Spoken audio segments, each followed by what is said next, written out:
The roof of a new fire station in Chesterfield collapsed while a multi-million-dollar construction project was underway. Our Brendan King is live to tell us what happens next and why a business owner next door says it all could have been much worse. Brendan?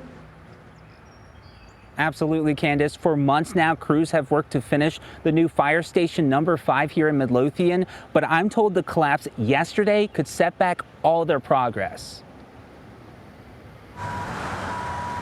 An unexpected setback at the site of a long-awaited and much-needed firehouse in Midlothian. Chesterfield Fire Lieutenant Kenny Mitchell says at 10 a.m. Thursday, this metal roofing material collapsed at the site of the new Fire Station 5 at the intersection of Charter Colony Parkway and Midlothian Turnpike. Oyster Point Construction Company based in Newport News operates this $9 million project to replace the old fire station across from Midlothian Middle School.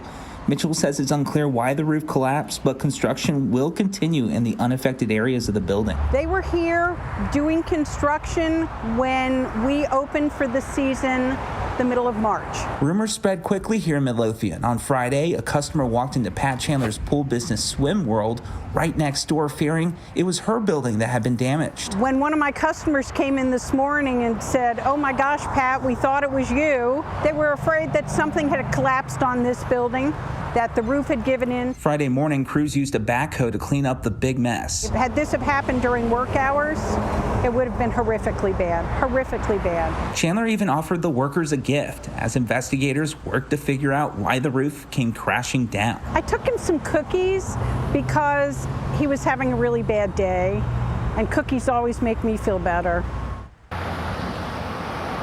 Well, good news tonight. I'm told that no one was hurt, and a county spokesperson tells me that they did expect that the firehouse would be completed by the end of the year or early 2022, but the collapse could put all that deadline in jeopardy.